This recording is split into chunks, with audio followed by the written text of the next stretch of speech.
Hi, it's Dorothy Guining with Scrapbooking Quebec. In this video, I'll give you step-by-step instructions with measurements on how to create this two-photo layout.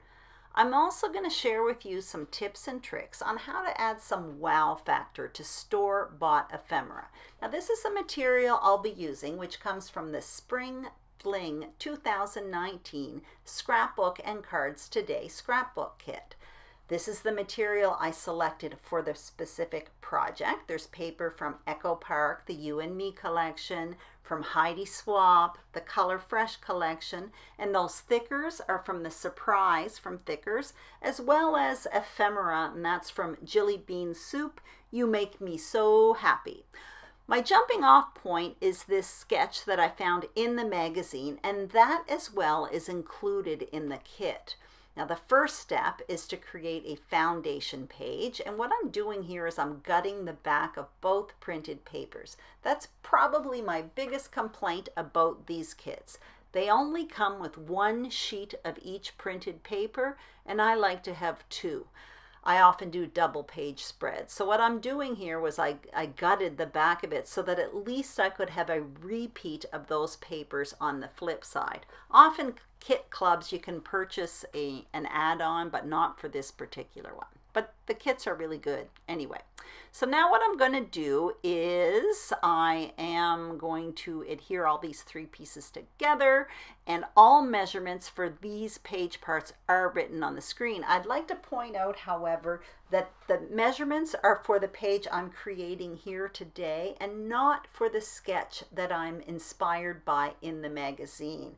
Right off the bat, I'm going to be starting off with photos that are larger than what's in the magazine, so everything else had to be adapted.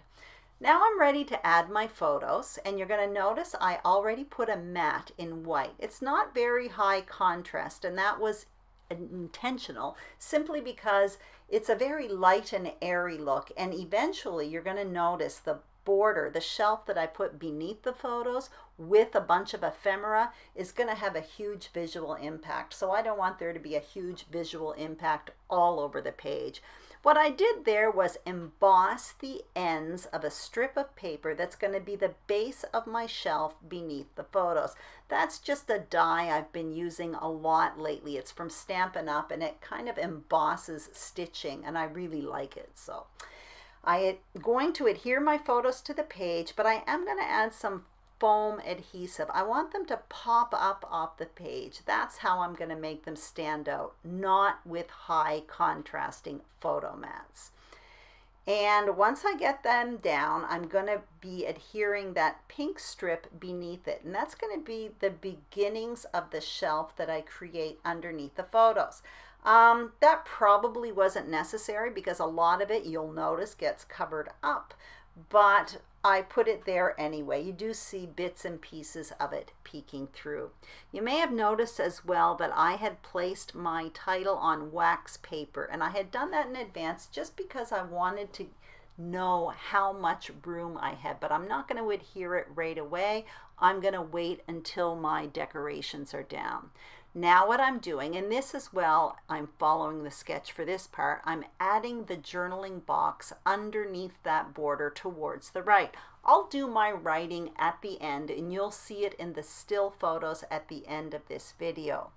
Again, I'm just placing my title on wax paper, and what I really want to do is work on this border. That was really what inspired me when I saw this page in the magazine. So what I'm going to do here is I started by placing the larger pieces, 5 larger pieces across that border underneath the photo along that shelf. And then what I did was I started adding smaller pieces, some in between the larger pieces and some of them on top of some of the larger elements. Now what I'm going to do is I'm going to start adhering them once I'm pleased with the arrangement. But you'll notice that the first thing I do to add some wow to this border is I'm going to add some foam adhesive to some of these pieces, not all of them.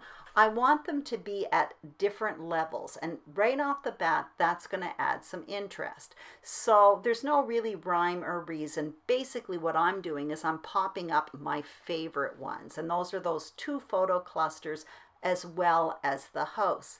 The other larger pieces that are flat on the page, they're more like a medallions almost, the yellow at the right and that pink one underneath the photo on the left.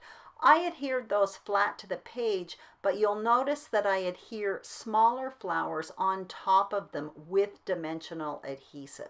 I really want to add a lot of interest with regards to dimension and texture with these ephemera pieces. Actually, I add a few more at the end, and you'll see them in the photos at the end of this video as well. This technique is really fun. You can kind of keep adding to it slowly. Once this is all down, once I put that little heart on top of that cottage, this is a story about a cottage in Galway, so that cottage worked perfectly for this particular page. Now I'm getting out my enamel dots. These are from Pink Fresh Studio. It's called the Simple and Sweet collection, and what I'm doing is I'm adding some enamel dots to different pieces of ephemera. Again, this is another way of adding wow to the ephemera pieces. And in this case, there are a bunch of flowers, so it just made sense to add some dots to the middle of the flowers. But had these been different images, I would have done them with I would have put them in different places. Now, once that's down, actually, I will go back to that a little bit at the end to add even a bit more wow to the border. But what I'm going to do now is place the title on the page. These foam thickers, honestly, I hesitated a bit with them. I thought they were kind of, I don't know how to say it. They were a little bit, they really didn't have much of an impact. There's this kind of silver iridescent look about it. They almost blend into the page. But as it turns out, I kind of like that. Again, like I said about the photo mats, already the shelf beneath the photo has a huge impact. So I don't want there to be a huge impact all over the page. So I like the fact that it kind of blended in. Now what you see me doing is preparing a few more pieces, and I'm going to add a few decorations in the top right hand corner. I think that's what the sketch says, but when I opened up the book again, I realized I had completely gone off the rails, and that's okay too.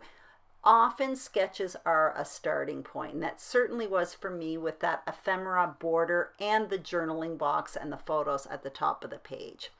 Anyway, all I'm doing now is adding a few extra touches, and I felt that I needed a bit of contrast around the journaling box and also around my mini foundation. That's the page inside the page where the photos, decorations, title, and text are. I'm just adding a simple drawn line with black pen around that, and it just stands out a bit more. I'm playing around with the stamp set that came with the kit, but I opt not to use it.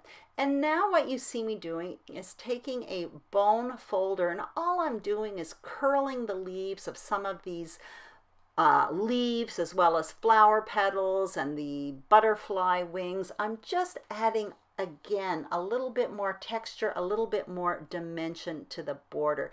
That's it. So what I did to this store-bought ephemera, which sometimes when you open can kind of look boring, even if the images are cute, I added foam adhesive. I layered it up.